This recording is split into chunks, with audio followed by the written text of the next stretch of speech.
Friends, तुलनात्मक राजनीति के इस क्लास में आप सभी का स्वागत है। लास्ट टर्न पर हम लोगों ने देखा था कि परंपरागत उपागम से पॉलिटिकल साइंटिस्ट्स का मोह भंग हो गया और हम लोगों ने ऐसे कारकों की, ऐसी परिस्थितियों का अध्ययन किया था जिनके चलते पॉलिटिकल साइंटिस्ट ने ये महसूस किया कि परंपरागत उपागम अनुपयुक्त है, असमर्थ है राजनीतिक वास्तविकताओं को समझने के लिए। जब ये परिस्थिति उभर कर आई तो राजनीतिक वैज्ञानिक प्रेरित हुए कि एक नए आधुनिक तरीके की खोज की जाए ताकि उस आधुनिक तरीके के द्वारा तुलनात्मक राजनीति का अध्ययन किया जाए।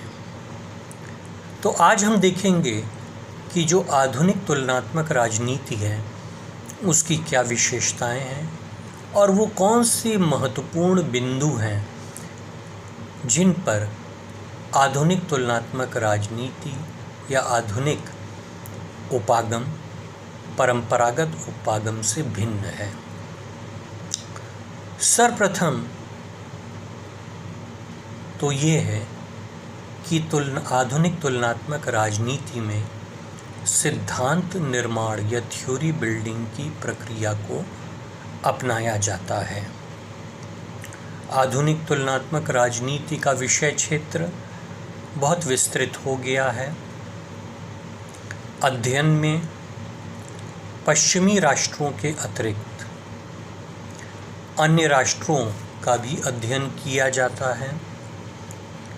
एक और उल्लेखनीय परिवर्तन हुआ है कि पहले वर्णन पर अधिक बल दिया जाता था, अब सिद्धांत निर्माण को अधिक महत्व दिया जाता है। वस्तुतः तुलना तभी सार्थक होती है जबकि राजनीतिक आधार सामग्री की सिद्धांतों तथा प्राकल्पनाओं की भाषा में व्याख्या की जाए। तो देखिए, जो थ्योरी बिल्डिंग है या सिद्धांत निर्माण है, ये आधुनिक तुलनात्मक राजनीति का एक बहुत अहम हिस्सा है। जो परंपरागत तरीका था उसका एजेंडा बहुत सीमित हुआ करता था, उसमें मात्र वर्णन किया जाता था। लेकिन आज हम वर्णन से आगे जाकर सिद्धांत निर्माण करने की कोशिश कर रहे हैं। पॉलिटिकल साइंटिस्ट थ्योरी बिल्डिंग की, सिद्धांत निर्माण में ये होता है कि राजनीतिक आधार सामग्री को लेकर उनका संकलन करके, उनका अध्ययन करके कुछ निष्कर्ष निकाले जाते हैं।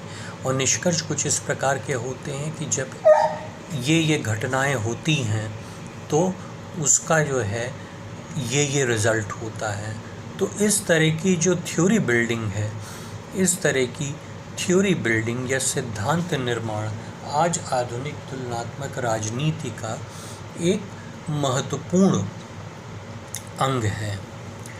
इसके बाद जो अन्य हमको चीज़ देखने को मिलती है वो है नई भाषा एवं प्रत्यय को सम्मिलित किया जाना और बौद्धिक व्यवस्था की खोज। परंपरागत उपागम के तहत राजनीति विज्ञान की भाषा का विकास विधिक प्रक्रियाओं और औपचारिक राजनीतिक संस्थाओं के वर्णन हेतु किया गया था। आधुनिक तुलनात्मक राजनीति का प्रयास ऐसे प्रत्ययों का विकास करना है जो संवैधानिक प्रावधानों और औपचारिक राजनीतिक संस्थाओं से परे जा सकें और जो प्रथम, द्वितीय और तृतीय जगत कहीं भी घटने वाली राजनीतिक घटनाओं को समझने में सहायक हो सके। तो देखिए, जो आधुनिक तुलनात्मक राजनीति है उसमें नई शब्दावली को बनाया गया, उसमें नए प्रत्ययों को बनाया गया। वो इसलिए किया गया क्योंकि आज जो आधुनिक तुलनात्मक राजनीति है उसका एजेंडा विस्तृत हो गया है, क्योंकि उसको सिर्फ औपचारिक राजनीतिक संस्थाओं का ही अध्ययन नहीं करना है, अनौपचारिक राजनीतिक प्रक्रियाओं का भी अध्ययन करना है। उसको सिर्फ पश्चिमी राष्ट्रों का अध्ययन नहीं करना है बल्कि गैर पश्चिमी राष्ट्रों का भी अध्ययन करना है। यह सारी चीज़ों को ध्यान में रखना है। और इसके अलावा हमको जो वास्तविकता की खोज करनी है, उस वास्तविकता की खोज करने के लिए नए शब्दावली की और नए प्रत्ययों की, और हमको एक नया बौद्धिक व्यवस्था भी स्थापित करनी है। इन सब बातों को ध्यान में रखते हुए जो आधुनिक तुलनात्मक राजनीति है वो नई भाषा एवं नए प्रत्ययों पर केंद्रित है। वास्तविकता की खोज के उद्देश्य से अब औपचारिक राजनीतिक संस्थाओं से हटकर उन प्रक्रियाओं के परीक्षण पर अधिक बल दिया जाता है जो राजनीति और नीति निर्णय को निर्धारित करती है। वर्तमान राजनीति निरंतर बौद्धिक व्यवस्था की खोज का प्रयास कर रही है। नए प्रत्ययों और भाषा के तहत अब राज्यों की जगह राजनीतिक व्यवस्था शब्द का प्रयोग किया जाता है। शक्ति की जगह कार्यों शब्द का प्रयोग किया जाता है। पदों की जगह भूमिका शब्द का प्रयोग किया जाता है और संस्थाओं की जगह संरचनाओं शब्द का प्रयोग किया जाता है। ये जो नई शब्दावली है ये अनिवार्य हो गई है, क्योंकि जितने विस्तृत रूप में हमको अध्ययन करना है वो हम नई शब्दावली और नए कंसेप्ट्स के द्वारा ही कर सकते हैं। पुराना अध्ययन जो था वो सीमित था, तो उसके लिए सीमित शब्दावली की ज़रूरत थी।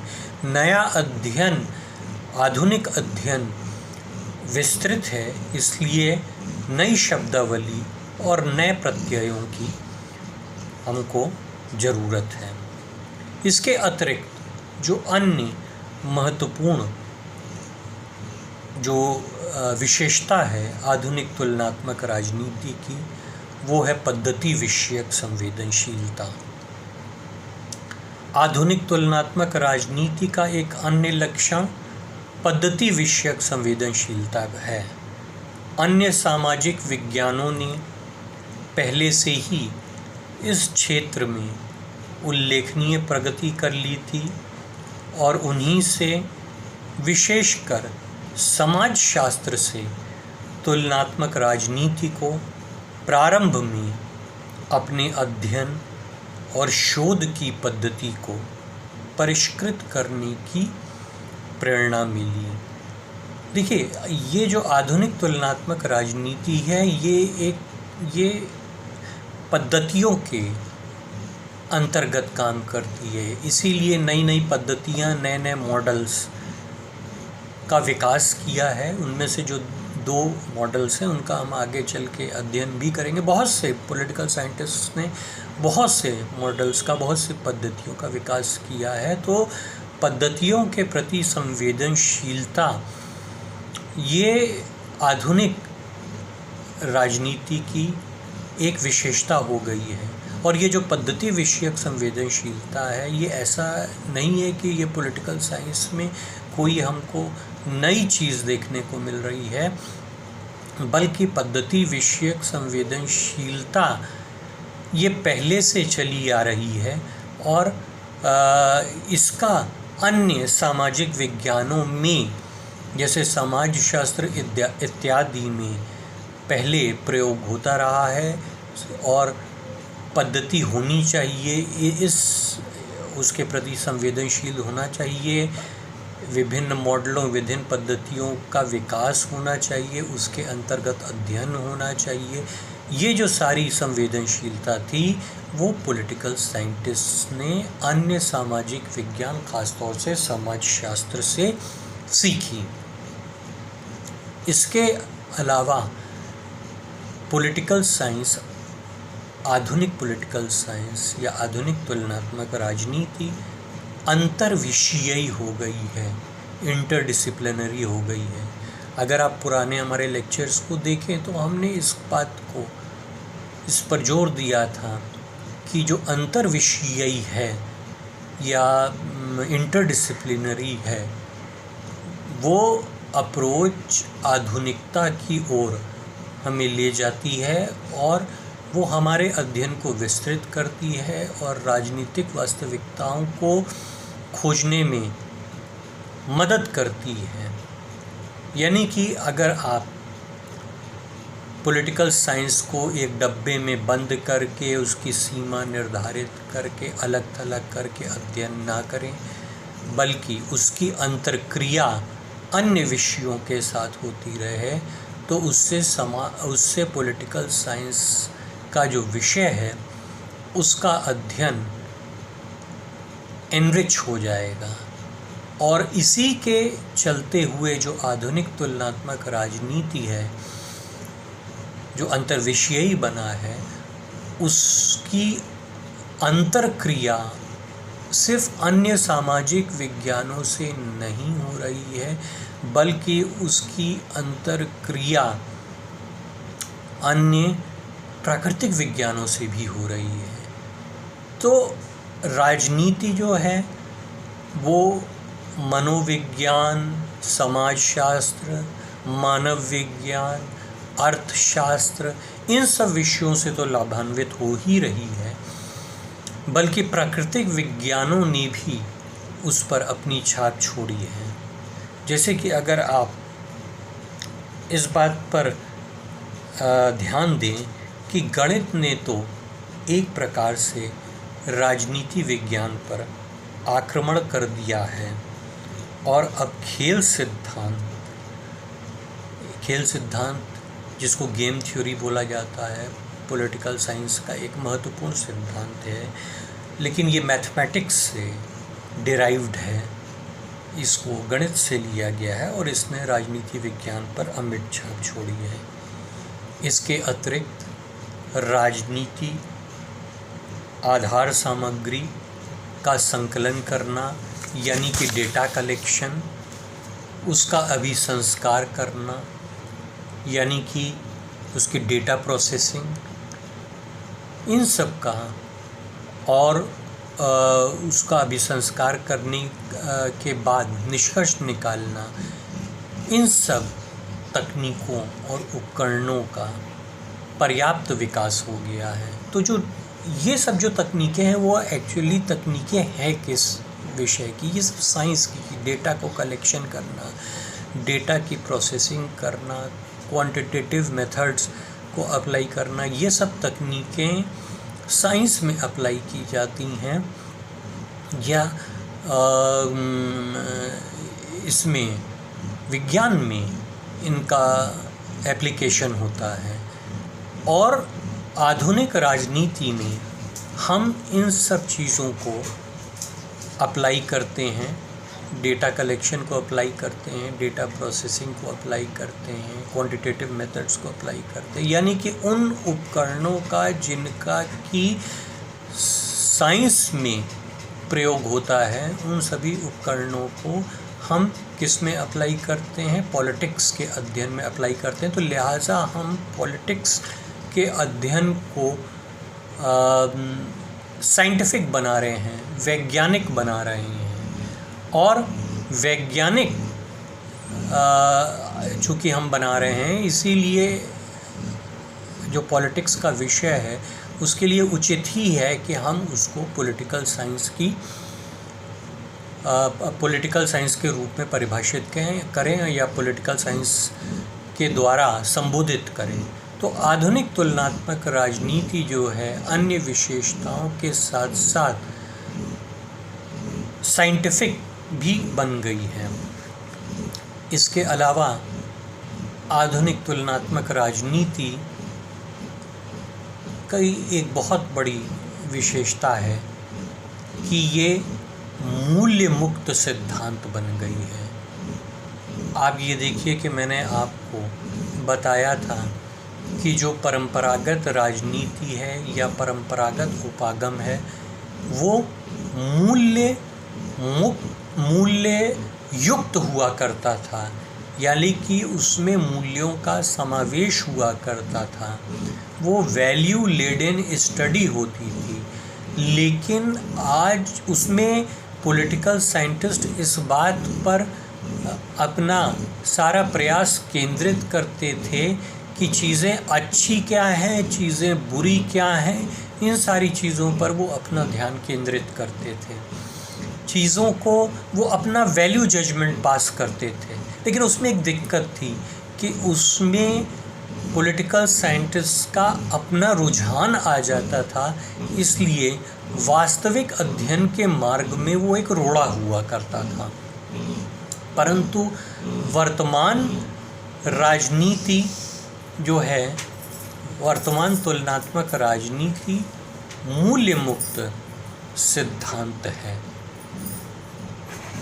आधुनिक तुलनात्मक राजनीति मूल्य युक्त सिद्धांत के स्थान पर मूल्य मुक्त सिद्धांत पर बल देती है। तुलनात्मक राजनीति के विद्वानों का ये प्रयास है कि जहाँ तक हो सके राजनीतिक संस्थाओं का अध्ययन उनके आदर्श स्वरूप का ना करके वास्तविक स्वरूप का किया जाए तथा जहाँ तक संभव हो सके निजी विचारों, भावनाओं तथा मूल्यों से ऊपर उठकर विश्लेषण किया जाए। तो इस प्रकार आप देखिए, अगर हम समराइज करें तो आधुनिक तुलनात्मक राजनीति परंपरात्मक तुलनात्मक राजनीति से किन मामलों में भिन्न है। सर्वप्रथम तो आधुनिक तुलनात्मक राजनीति के क्षेत्र का विकास हो गया है। इसमें हम सिर्फ प्रथम जगत का ही अध्ययन नहीं करते हैं, यानी कि पश्चिमी समाजों का, पश्चिमी यूरोपीय समाजों का अध्ययन नहीं करते हैं, बल्कि गैर पश्चिमी समाजों का भी हम अध्ययन करते हैं। एक तो ये है। दूसरी ये है कि हम औपचारिक राजनीतिक संस्थाओं का ही अध्ययन नहीं करते हैं, बल्कि गतिशील तत्वों का भी अध्ययन करते हैं, अनौपचारिक राजनीतिक प्रक्रियाओं का अध्ययन करते हैं, ऐसी संरचनाओं का अध्ययन करते हैं जो नीति निर्माण में सहायक होती हैं, जो निर्णय प्रक्रिया में सहायक होती हैं। दूसरी चीज़ ये है कि अध्ययन के उपकरण अधिक परिष्कृत हो गए हैं। अध्ययन के उपकरण कैसे अधिक परिष्कृत हो गए हैं? जैसा कि अभी हमने बताया कि हमने साइंटिफिक तरीकों को जो है इस्तेमाल किया है। और तीसरा पॉइंट जो है, जिसको कि हम पहले पॉइंट के साथ जोड़ चुके हैं, कि अनेक विभेदशील या गतिशील तत्वों को ध्यान में रखा गया है। इसके अलावा आधुनिक तुलनात्मक राजनीति की एक अन्य विशेषता है जो कि वो उसको बाकी विषयों से, परंपरागत विषय से भिन्न बनाती है। वो है value free study. Value free study जो है वो महत्वपूर्ण है, यानी कि मूल्य मुक्त अध्ययन बन गया है। पुराना जो तरीका था वो पुराना तरीका मूल्य युक्त हुआ करता था, यानी कि उसमें मूल्यों पर ध्यान दिया जाता था। जो आधुनिक तरीका है उसको हम किसी भी रुझान से अलग रखने के लिए और इस बात पर सिर्फ अपना ध्यान केंद्रित करने के लिए कि हमको अच्छा या बुरा नहीं बताना है, बल्कि हमको सिर्फ वास्तविकता का ही अध्ययन करना है, जो आधुनिक तुलनात्मक राजनीति है उसकी एक सबसे महत्वपूर्ण विशेषता है कि यह मूल्य मुक्त हो गई है। पुरानी मूल्ययुक्त थी, ये मूल्य मुक्त हो गई है, यानी वैल्यू से फ्री हो गई है। और आधुनिक तुलनात्मक राजनीति का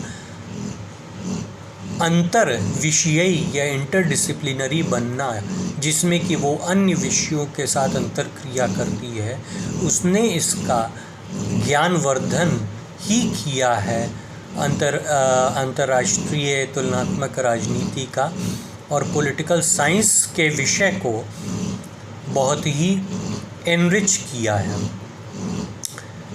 यदि हम आधुनिक तुलनात्मक राजनीति को देखें तो आधुनिक तुलनात्मक राजनीति के संदर्भ में हमने दो बातों को बहुत महत्वपूर्ण बताया था।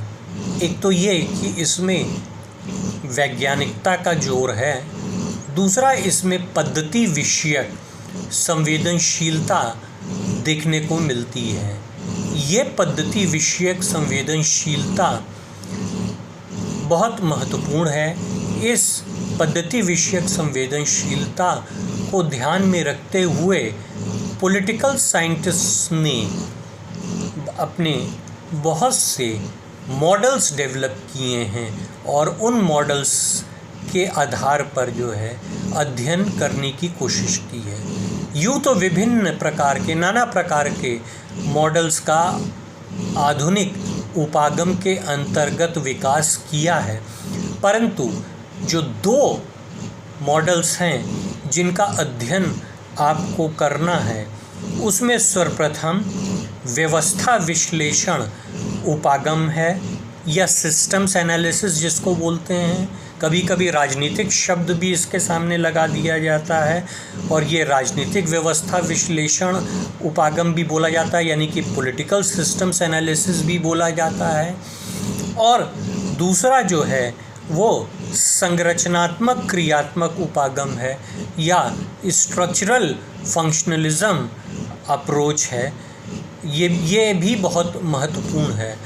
तो हमको जिन चीज़ों का अध्ययन करना है वो है यही दो मॉडल्स हैं जिस पर कि हमको अपना ध्यान केंद्रित करना है। वो सर्वप्रथम व्यवस्था विश्लेषण उपागम और संरचनात्मक क्रियात्मक उपागम, यही दो मॉडल्स हैं जो आपके बीए के कोर्स में पूछे जाते हैं। यूँ तो विभिन्न मॉडल्स हैं, लेकिन उसकी अभी इस स्टेज पर आवश्यकता नहीं है। नेक्स्ट टर्न पर हम लोग राजनीतिक व्यवस्था विश्लेषण उपागम का अध्ययन करेंगे। धन्यवाद।